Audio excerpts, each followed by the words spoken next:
Assalamualaikum warahmatullahi wabarakatuh. Bismillah, alhamdulillah, la hawla wa la quwata illa billahil aliyil azim. Saudara-saudaraku, semua dimanapun Anda berada, semoga dalam keadaan sehat walafiat, tak kurang satu apapun. Alhamdulillah, jumpa lagi dengan saya Samsudin Al-Hafiz. Video kali ini saya coba membahas cara khusyuk dalam sholat, karena ini banyak sekali orang bertanya bagaimana caranya khusyuk dalam sholat. Baik saudara, insya Allah saya akan membahas sesuai ilmu saya dan saya rasakan. Sebelumnya saya ingin menjelaskan bahwa sesungguhnya tidak ada satupun manusia bisa khusyuk dalam sholatnya mulai dari awal sampai akhir. Kenapa saya bilang? Karena yang dimaksud khusyuk itu dalam sembahyang tidak ingat apa-apa, mati.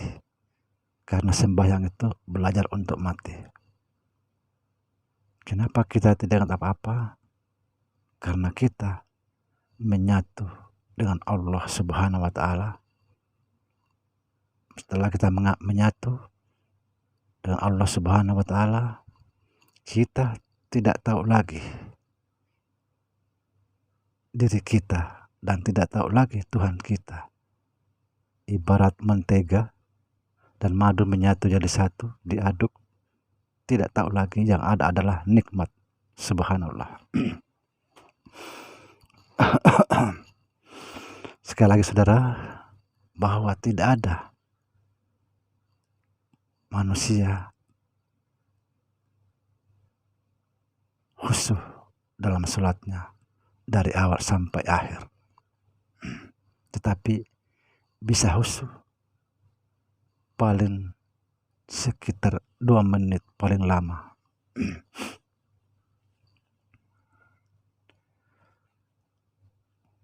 Apabila kita bisa khusyuk dalam sholat, jangankan 2 menit, 1 menit aja, sangat luar biasa. Sangat luar biasa. Kita masuk dalam golongan orang-orang hawas. Sholatnya orang-orang hawas. Subhanallah. Saudara, yang dimaksud khusyuk dalam sholat, kita tidak ada ingat apa-apa.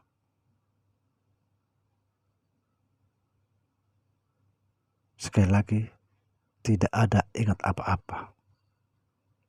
Apa sebabnya?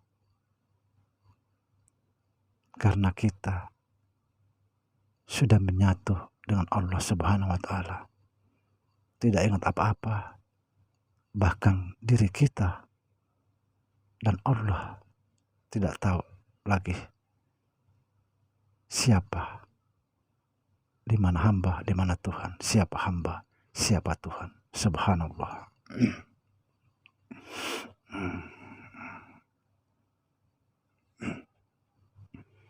Itulah yang dimaksud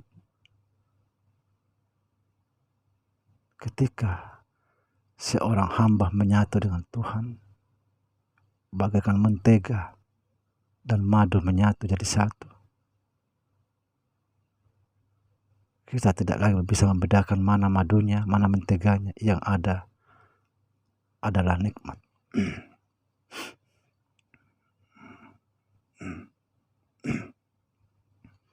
Itulah yang dimaksud anta huwa anta.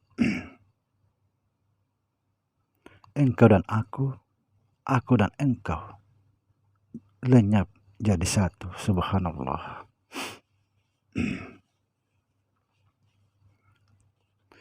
Saudara, tempat khusyuk itu ada pada takbiratul irham. Itulah sebabnya saya katakan dalam video yang pertama, salatmu, rahasiamu adalah dalam salatmu. Perhatikan saudara,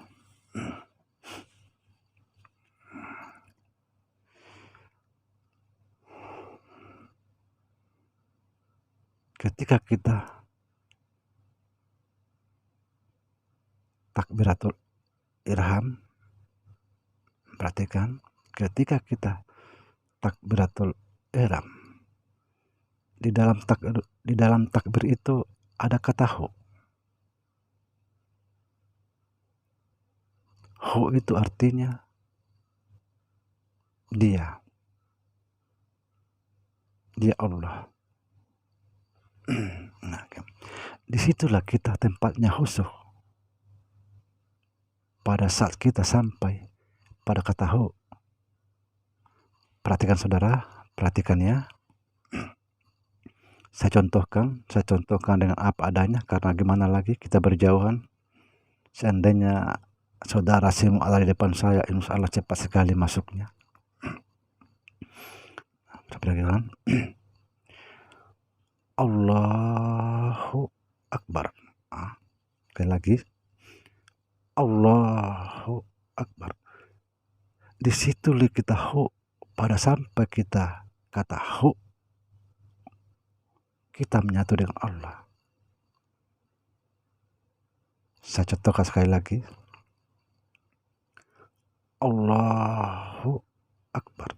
Setelah sampai pada hu, pejamkan mata. Nikmati.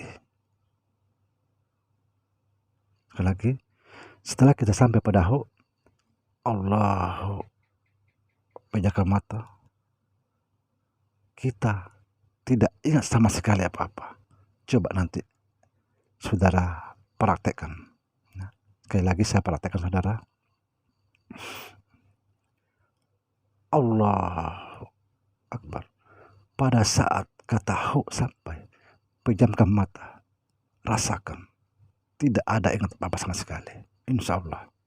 Disinilah kita khusyuk. Disinilah kita menyatu dengan Allah. Hu, dia.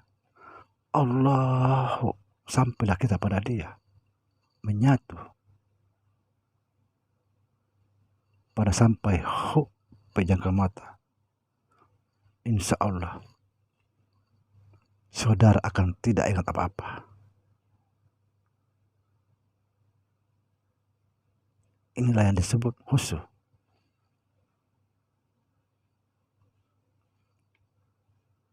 Kita sudah sampai kepada Allah Subhanahu wa Ta'ala, menyatu, tidak tahu lagi mana hamba, mana Tuhan. Subhanallah.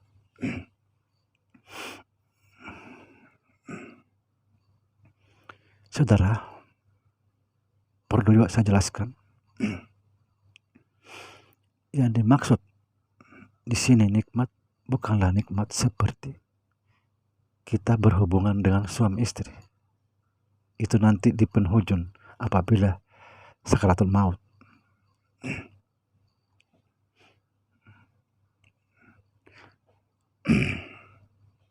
Coba kalau di sini nikmat gimana?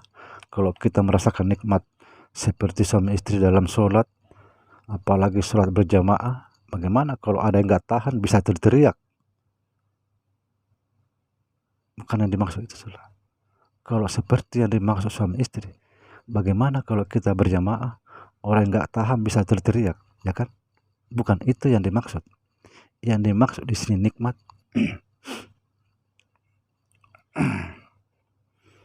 adalah kedamaian, ketenangan, seperti dalam tidur. Tidak ingat apa-apa, mati.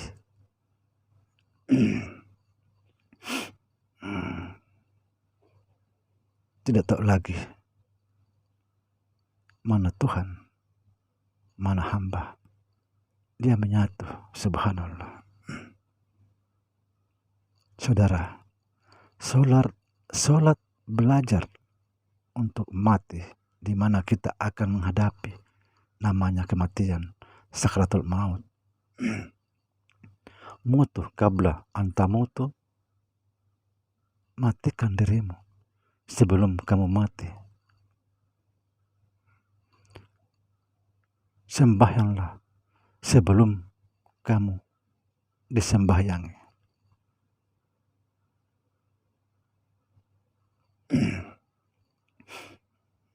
Saudara, saya ingin berpesan,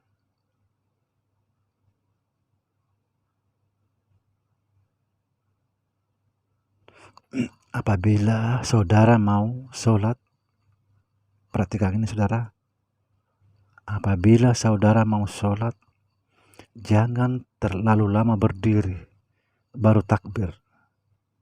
Kenapa?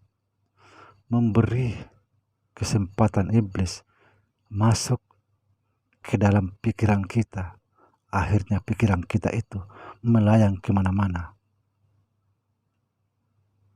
Sekali lagi, saudara, apabila saudara mau sholat, jangan terlalu lama berdiri, karena memberi kesempatan iblis masuk ke dalam pikiran kita. Tapi saya tidak mau memaksa saudara, tapi cara saya yang saya lakukan, saya tidak jujur, saya tidak pakai usalli, niat sholat, karena niat itu niat waktu, tapi niatnya sembahyang adalah Allahu Akbar. Dalam pandangan saya berbeda, karena sebagian orang sambil Allahu Akbar baru berniat, itu sangat mengganggu, ya, sangat mengganggu. Ada lagi ketika mau takbiratul ihram baru niat. Saya kasih contoh saudara, niat itu sebelum kita melaksanakan sholat. Kalau kita sudah melaksanakan sholat, apalagi berniat, kita ambil air wudhu, kita sudah berniat bahwa mau sholat duhur, misalnya kita ambil air wudhu, pasti sudah dalam hati, saya mau sholat duhur, itu sudah niat.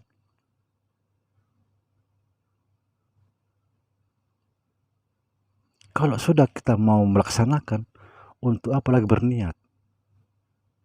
Karena kita sudah mau melaksanakan. Satu contoh saudara, contoh. Ketika kita mau bangun rumah, sudah jauh-jauh hari, kita sudah berniat mau bikin rumah. Ngumpulin semen, ngumpulin pasir, macam-macam kita kumpulin. Setelah rumah dibangun, tidak ada lagi niat.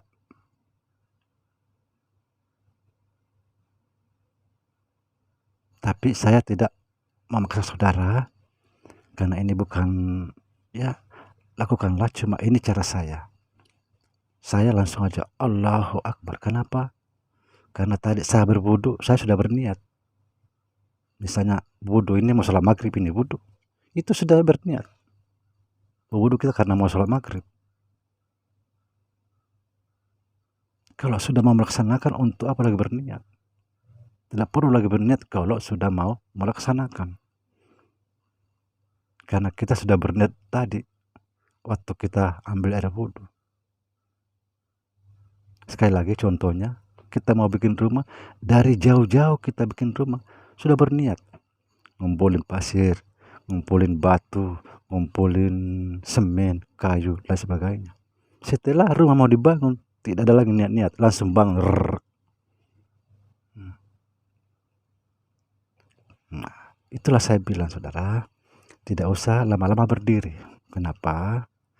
Kalau kita lama berdiri di situ kami, itulah kesempatan iblis masuk dalam pikiran. Akhirnya tadi takbir tadi tidak khusyuk.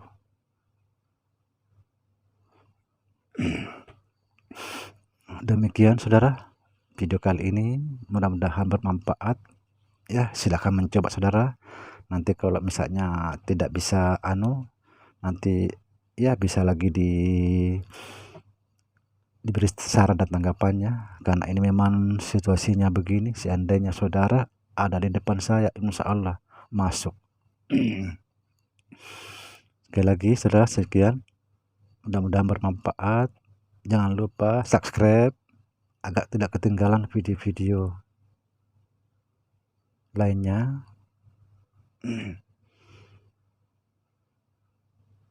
Kemudian video akan datang saya akan membahas tentang rahasia di balik nama Allah yang ke-100, karena ini tidak sempat dimasukkan karena terlalu panjang.